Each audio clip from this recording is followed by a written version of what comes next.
Since the very beginning of the 5,000-year-old history of Armenia, Artsakh has been part of historical Armenia. The ownership of Artsakh has been disputed by Azerbaijan, which was founded only in May 1918. Before that, no such a state-nation ever existed.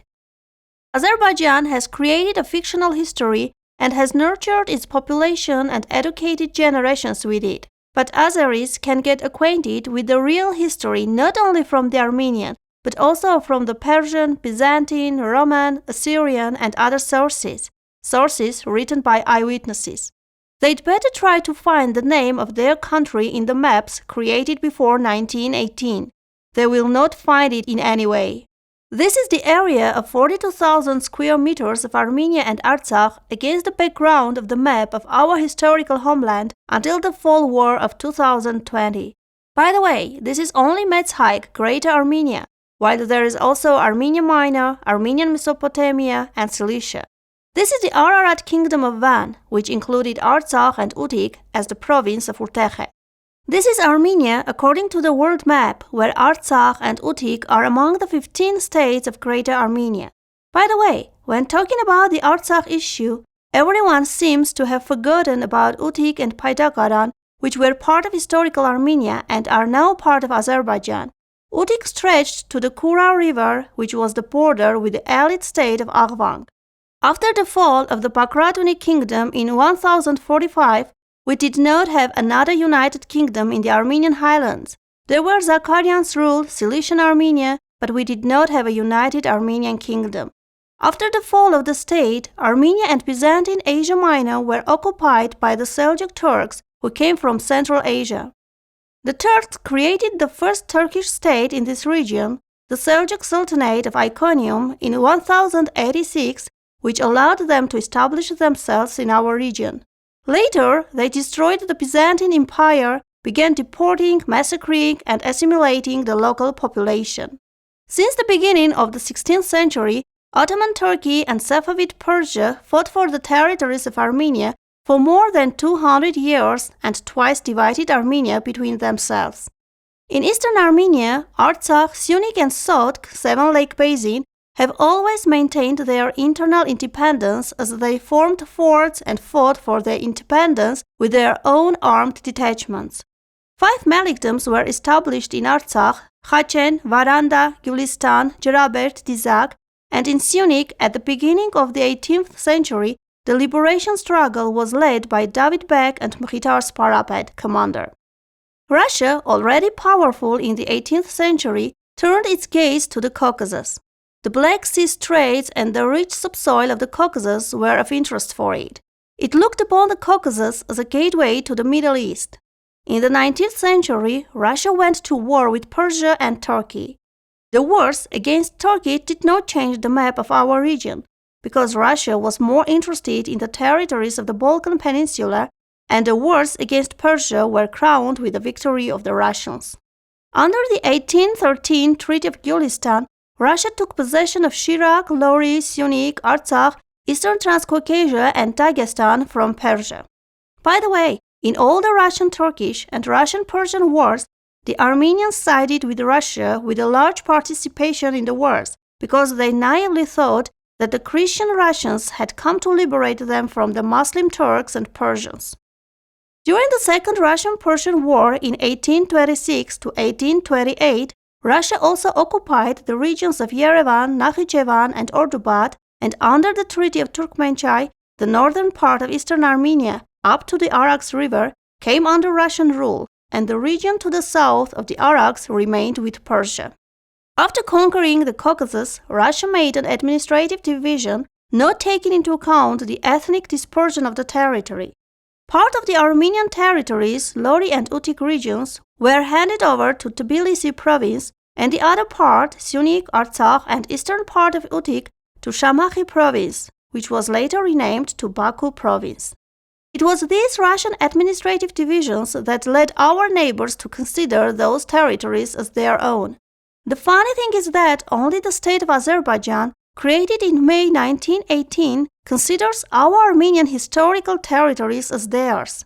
The administrative changes went on and the province of Yerevan was shrinking. Russia pursued and continues pursuing a policy of colonization in the Caucasus, hitting the independence of the church, closing Armenian schools, and banning the Armenian language, history, and geography from schools. But the most horrible thing was that in 1905 to 1906, Russia provoked Armenian-Tatar clashes in the Caucasus, gave weapons to the Tatars, the Russians called the Muslims of the Eastern Caucasus Tatars, the so-called Azeris of today, and drove them on the Armenians. And why was Russia trying to break the back of the Armenians in particular? Because the 5,000-year-old Armenians were already organized as a nation, and it was not easy to Russify the Armenians, unlike the Eastern Transcaucasian mob, the so-called Caucasian Tatars. While Eastern Armenia was subjected to the Russian colonization, Western Armenia, under the Turkish rule, was subjected to genocide. In the 1890s, the Hamidian massacres took place, and in 1914 to 1923, there was the Great Genocide organized by the Young Turks. Western Armenia was emptied of Armenians, and the purpose of all this was the idea of the Great Turan dreamed by the Turks, according to which the Turks wanted to unite all the Turkish tribes in a single state, from their ancestral homeland Central Asia to Asia Minor, including the Caucasus, the Armenian Highlands, northern China, and northern Persia. Until now, they pursue this dream, and both the creation of Azerbaijan in the Caucasus and the current struggle against Armenia are aimed at that goal. The Artsakh struggle is not only a struggle for Artsakh. The Turks are trying to remove Armenia from the arena and create Turan. From the beginning of 1918, the Turks invaded to conquer Eastern Armenia, and if we had not won the May heroic battles of Sardarabad, Bashaparan, and Garakilisa, we would have disappeared from history. Due to these victories, the First Republic of Armenia was born, though at first on a territory of only 12,000 square kilometers, stretching from Yerevan to Sevan, from Shirak to Vayotzor. However, taking advantage of the aftermath of the World War I, when Turkey ended as a loser, the First Republic of Armenia was able to expand its territories. In the spring of 1919, it already had an area of 71,130 square kilometers. Negotiations were going on between the victorious and defeated states of the World War I. Within the framework of these negotiations, the victorious states signed the Treaty of Sevres with the defeated Turkey, under which the territories of Turkey were divided between the victorious states. Turkey was left with Istanbul with its adjacent regions, and the First Republic of Armenia was given 90,000 square kilometers of the provinces of Van, Bitlis, Erzurum, and Trabzon, and together with the 71,130 square meters of the Republic of Armenia, it would make 161,130 square meters. Later, on November 22, 1920, U.S. President Woodrow Wilson announced an arbitral award which declared the territories defined by the Treaty of the Sevres an integral part of Armenia. According to the USA Constitution, arbitral awards are unviolable. That is, Wilson's award is still a valid document today, and it is one of the most important bases for the claims of Armenians. However, the Treaty of Sevres did not manage to become a reality, as Russia and Turkey signed an alliance and the Russians provided the Turks with weapons and money to clear the territory of Turkey from the Entente and to invade Armenia. In September 1920, Turkey attacked the Republic of Armenia, and on December 2nd, the Republic of Armenia fell. Russia destroyed the First Republic of Armenia through the Turks, and the two states divided the territories of Armenia. Under the illegal Russian-Turkish Treaty of Moscow on March 16, 1921, Kars and Surmalu were given to Turkey and Nakhichevan was handed to Azerbaijan. The treaty was illegal because, firstly, the two states shared the territories of Armenia without the consent of Armenia, and secondly, because both Lenin and Kemal had come to power through a revolution, thus they were not legitimate leaders. In the same year of 1921, Aghvank and the region of Khram were given to Georgia.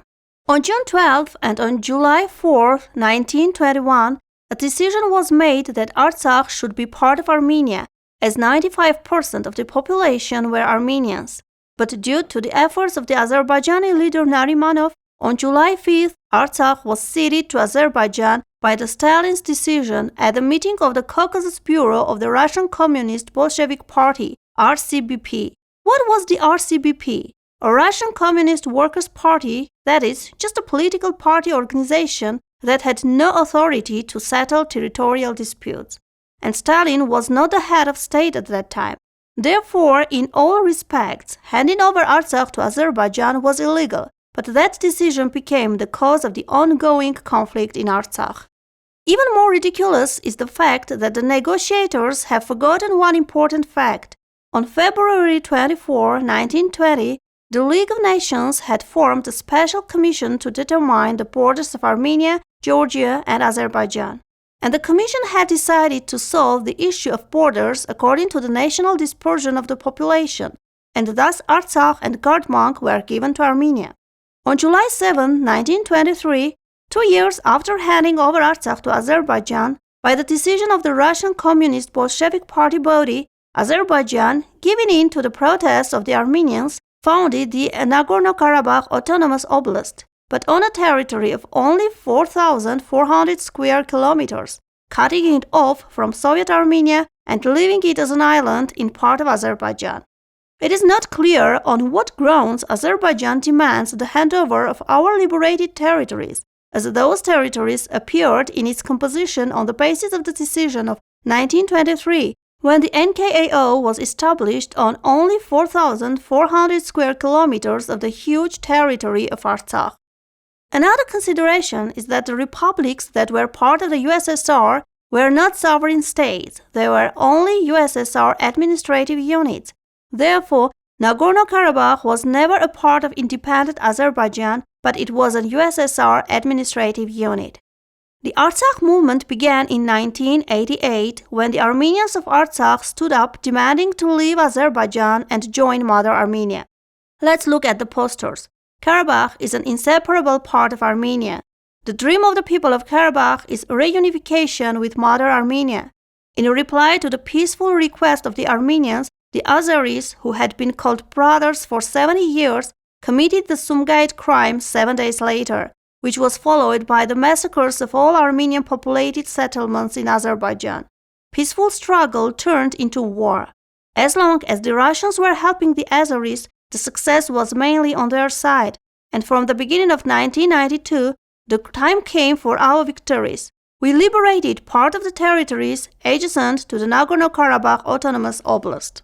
Political processes were going on in parallel with the war. On December 1, 1989, the Supreme Council of the Armenian SSR and the Nagorno-Karabakh National Council made a decision on the reunification of the Nagorno-Karabakh with the Armenian SSR, by which the Supreme Council of Soviet Armenia recognized the fact of NKAO self-determination.